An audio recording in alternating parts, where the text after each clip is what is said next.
नमस्कार, बहुत बहुत स्वागत है। मैं मोहम्मद सिंह, आप देख रहे हैं प्राइम न्यूज का डिजिटल प्लेटफॉर्म। मादुरो की गिरफ्तारी के बाद वेनेजुएला में तेल का खेल शुरू हो गया है। ट्रंप ने कहा कि वेनेजुएला का 50 मिलियन बैरल तेल अब अमेरिका पहुंचेगा।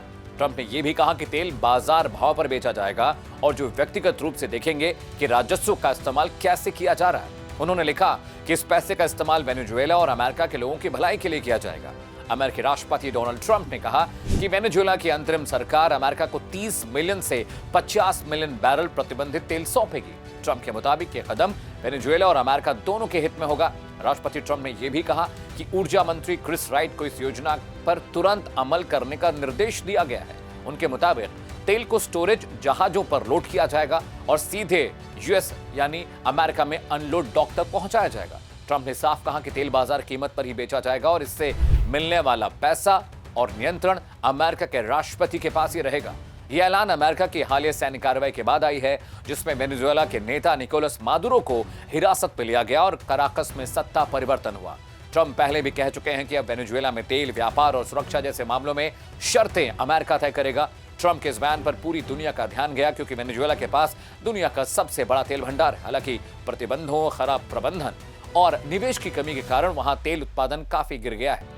भारत भी एक वक्त वेनेजुएला का एक बड़ा तेल खरीदार हुआ करता था, लेकिन अमेरिका के प्रतिबंधों के चलते 2019 में भारतीय रिफाइनरीज को वहां से तेल खरीदना बंद करना पड़ा। तब से भारत, मध्य पूर्व, रूस और संयुक्त राज्य अमेरिका से तेल और आर्थिक निर्भरता और हो गई है। अगर वेनेजुएला का इतने बड़े मात्रा में तेल अमेरिका भेजा जाता है तो वैश्विक कच्चे तेल के प्रवाह यानी फ्लो पर जरूर असर पड़ेगा। वेनेजुएला का भारी तेल अमेरिका के खाड़ी तट के रिफाइनरीज के लिए मुफीद माना जाता है, जो पहले लैटिन अमेरिका और कनाडा से तेल आयात पर निर्भर थी। इस योजना के आगे बढ़ने पर चीन तक पहुंचने वाली वेनेजुएला के तेल की मात्रा भी कम हो सकती है, क्योंकि अभी चीन वहां का सबसे बड़ा खरीदार है।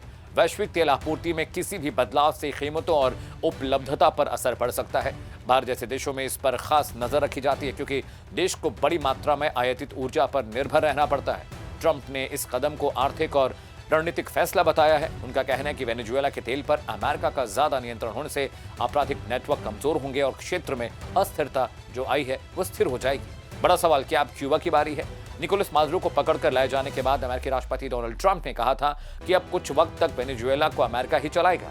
वेनेजुएला के ऑपरेशन के बाद ट्रंप ने कहा, क्यूबा अब गिरने के लिए तैयार है। ऐसा लग रहा है कि क्यूबा का डाउनफॉल अब शुरू हो गया है। ट्रंप ने कहा कि मादुरो के हटने के बाद क्यूबा की बीमार अर्थव्यवस्था खराब हो जाएगी। जानकारों का भी मानना है कि अब क्यूबा बहुत हद तक वेनेजुएला पर निर्भर है। मादुरो के हटने से पहले से ही क्यूबा की हालत लगातार बिगड़ती जा रही थी, अब तो हालत बद से बदतर होती जा रही है। बताया जा रहा है कि क्यूबा में लोग लंबे वक्त से बिजली कटौती और खाने पीने की चीजों की कमी से जूझ रहे हैं। तो क्या अब ये माना जाए कि वेनेजुएला के बाद अब क्यूबा पर अमेरिका अपने हथकंडे अपनाने वाला है? और तेल का ये खेल क्या क्यूबा और वेनेजुएला के बाद लैटिन अमेरिका के बाकी मुल्कों पर भी होगा? ये देखने वाली बात होगी। और जिस तरह से जितने अग्रेसिव इस वक्त डोनाल्ड ट्रंप है, ऐसा लगता है कि वो पूरे लैटिन अमेरिका पर कब्जा करना चाहते हैं और उसके बाद उनकी नजर, उनकी निगाह अब उन देशों पर होगी जो खाड़ी के देश है, मिडिल ईस्ट कंट्रीज है, जहां पर बड़े पैमाने पर तेल पाया जाता है। अभी के लिए फिलहाल इतना ही, लेकिन देश और दुनिया की तमाम बड़ी खबरों के लिए आप प्राइम न्यूज का डिजिटल प्लेटफॉर्म फॉलो करते रहिए। नमस्कार।